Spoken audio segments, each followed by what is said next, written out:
De continuar con nuestras entrevistas, vamos a hablar de una campaña muy especial y vinculada, por supuesto, a la salud de los niños y niñas. Se trata de la campaña de prevención del síndrome urémico hemolítico y vamos a conversar con quien es un referente dentro de la Sociedad Argentina de Pediatría. Se trata del doctor Miguel Rien, matrícula nacional 71784. Miguel, muchísimas gracias por acompañarnos en el aire de la Radio UNE. ¿Cómo le va? Hola, ¿qué tal? Buenos días. Bueno, no, al contrario, muchas gracias por llamar. No, por favor, a usted por su tiempo. El síndrome urémico hemolítico tiene un día de lucha nacional que es el 19 de agosto y esta campaña que se realiza está activa toda la semana y por eso lo convocamos para conversar. ¿Por dónde arrancar para entender este tema que afecta a tantos niños y niñas y puede poner en riesgo su salud? Bueno, sí, efectivamente, como hace año tras año la Sociedad Argentina de Pediatría toma esta fecha para difundir información y sobre todo medidas de prevención de una enfermedad que en Argentina desafortunadamente es muy frecuente. De hecho, es una de las 3 causas principales de insuficiencia renal crónica y trasplante. Y cuando uno dice síndrome urémico hemolítico, en realidad está hablando de un conjunto de signos y síntomas, el cual habitualmente comienza por la alteración en las deposiciones, es decir, lo que se llama diarrea, la mayoría de las veces acompañada de moco y de sangre, es decir, es el primer síntoma que augura una evolución generalmente tórpida. Y lo importante son básicamente las medidas de prevención, que son muy sencillas, fáciles de llevar a cabo, y si bien no anulan la aparición, por lo menos reducen mucho su frecuencia, ¿no? Claro, esto está vinculado principalmente, lo comprendemos, al consumo de alimentos y de agua contaminados. Hay sobre todo un punto importante en las carnes. Si nos puede, por favor, compartir esas recomendaciones para las familias. Sí, exactamente, tal cual como usted me dice. Básicamente las vías de contacto, es decir, la bacteria, que es la que produce inicialmente la enfermedad, en Argentina la que predomina es una que se llama Escherichia coli, y la bacteria básicamente contamina tiene preferencia por determinados alimentos. El más conocido y por nuestra cultura alimentaria, digamos, el más frecuente es la carne. Por lo cual la Sociedad Argentina de Pediatría lo que recomienda enfáticamente es, primero, comprar carne en lugares reconocidos y controlados, si es posible, por el ente regulador y por SENASA.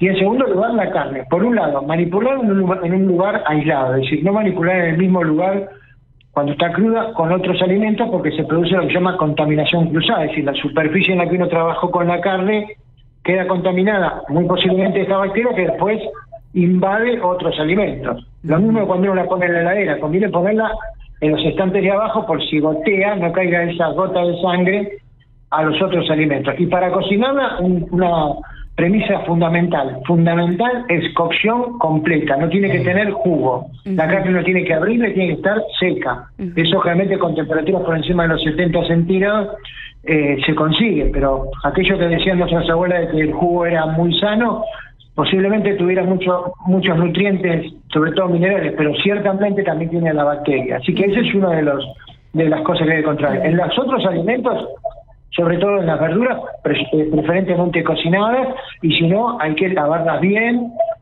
una buena limpieza de las verduras. Y para el agua, que es nuestro otro gran problema, porque en muchos lugares no hay cloacas, entonces las napas están contaminadas a partir de los pozos ciegos. En este caso, si uno no tiene otro remedio que tomar agua de la canilla, digamos, conviene por cada litro de agua poner 1 o 2 gotitas de lavandina para poder eliminar la bacteria, porque estos son vectores muy importantes, así como es también el contagio de persona a persona. Por ejemplo, si uno va al baño, al salir del baño, un buen lavado de manos. Como ya ves, son todas medidas bastante simples, muy difundidas, pero que a veces cuesta ponerlas en práctica, y es una lástima porque realmente reduce la incidencia de la enfermedad. Liam, si me permite volver un momento a la cuestión de las carnes, con respecto a las circulaciones que suelen circular, para consultarle específicamente, por ejemplo, por la carne molida. ¿Es cierto que hasta cierta edad es mejor que los niños y niñas no la consuman justamente por los riesgos que puede tener en la cocción completa? ¿Es así esto? Sí, bueno, en realidad el síndrome metabólico es el típico, que es el que estamos hablando nosotros, afecta básicamente a la población infantil, sobre todo entre el año y los 5 años de edad. Son los más susceptibles. Lo cual no quiere decir que más grandes no puedan, porque los receptores, si bien son en el riñón, los receptores que reciben el daño de la bacteria son muchos menos, siguen existiendo. Así que en realidad lo que nosotros aconsejamos es, primero, la carne en la medida en que sea adecuada, tampoco hacer un culto a la alimentación con carne. Pero en segundo lugar, para todos los grupos etarios, una buena cocción es primordial. La carne picada tiene una razón de ser, en general responde más a algo cultural, es decir, básicamente cuando en el matadero se mata el animal, muchas veces el animal defeca, cuando muere, eso contamina la superficie del cuero del animal, y la carne picada en general se mezcla con esa contaminación en el interior de la carne, es decir, en lo que sería el núcleo de la hamburguesa o de la albóndiga, y ahí es donde muchas veces la cocción no llega, de modo que esa es la zona de peligro. Por eso es que si uno va a usar carne picada, primero tiene que ser en lugares, como ya le digo, preferentemente controlados, y en segundo lugar hay que cocinarle como nosotros decimos a la mamá. Si hace una hamburguesa, hace una albóndiga, que la parte al medio para ver si está colorada o no en el interior. Si está colorada, tiene que continuar la cocción hasta que tome el mismo color que la superficie del alimento. Doctor, un gusto, Marcelo, en esta oportunidad. Un gusto saludarlo. Es importante la información, importante tomar conciencia. Le pregunto con relación al tratamiento. Tengo entendido, corríjame por favor, que no hay un tratamiento específico. No lo hay. Desafortunadamente para esta forma típica no lo hay. Hay protocolos que están en estudio, pero actualmente no hay ningún tratamiento sobre la enfermedad en sí. Tenemos tratamientos de sostén para mejorar la morbilidad, es decir, para mejorar la sintomatología clínica de la enfermedad. Pero hay una cosa que incluso es más importante, si usted me permite, que esto, y es concientizar en que la enfermedad es autolimitada, tiene un tiempo, realmente 7 días, 10 días, supongamos, por ahí más, pero la idea es que tiene un tiempo. Pero el daño que causa la enfermedad muchas veces de por vida, de modo tal que aquel paciente que tuvo el síndrome hemolítico a los 5 años de edad, se resolvió, digamos, bien, no terminó en diálisis, pero ese paciente posiblemente tenga un daño en el riñón que quizá no lo manifieste inmediatamente, sino que aparezca años después. Por eso es tan importante concientizar a los pacientes y a los papás de los pacientes que el control es para siempre. Es decir, la evaluación de cómo evoluciona la enfermedad renal posterior al síndrome hemolítico es para siempre, y eso es muy importante. Sí, algunos datos que tenemos en ese sentido para compartir. Las complicaciones a largo plazo pueden ser hipertensión, pérdida de proteínas por la orina, disminución de la función renal, lo que dice, ¿no?, de la alerta de incluso en casos graves requerir diálisis, trasplante renal. Es por eso que hablamos no solamente de acudir de la prevención, pero también ante los síntomas recurrir de inmediato a los profesionales. Sí, tal cual, digamos, una cosa, un dato de alarma inmediato es la diarrea la diarrea siempre, pero sobre todo con moco y sangre es motivo de consulta inmediata, porque habitualmente es el síntoma prodrómico, es decir, es el que anticipa que eventualmente el segundo órgano afectado va a ser el riñón. La enfermedad afecta a muchos órganos, afecta también el cerebro, afecta el corazón, afecta el hígado, pero digamos, muchas veces el compás evolutivo está en función del daño renal. De hecho, la diálisis, la mayoría de veces, es en función de la falla renal severa. ¿Falta mayor conciencia, doctor, desde su punto de vista? ¿Falta intensificar la prevención, la conciencia, digo, al margen de la información, claramente?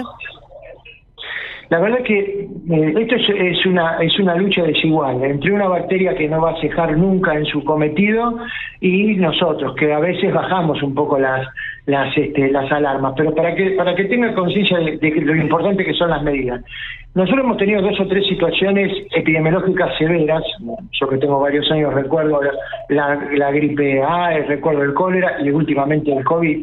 Ahí se extremaron las medidas por estas situaciones puntuales. Bueno, acompañando esas medidas, la incidencia del síndrome medico bajó sustancialmente, es decir, bajó realmente en forma muy importante. Esto es una muestra más de que mantener las medidas preventivas realmente reduce la incidencia. El problema es que hay que sostener en el tiempo esta conducta y a veces en el ir y venir del día eso no pasa y estamos enfrentados, como se le diga, a una bacteria que está ensañada en causar daño, ¿no? Lien, le agradecemos mucho por su tiempo y por compartir estas recomendaciones y bueno, el gusto nuestro también de participar de esta campaña de prevención. Micrófonos abiertos también de este lado. Muchas gracias. Bueno, muchas gracias a ustedes, gracias en nombre de la Sociedad Argentina de Pediatría por permitirnos difundir y informar a la población sobre una enfermedad importante en Argentina. Muchas gracias. Adiós, adiós. Ahí pasaba entonces Miguel Lien, él es médico pediatra, nefrólogo infantil, su matrícula nacional es 7170.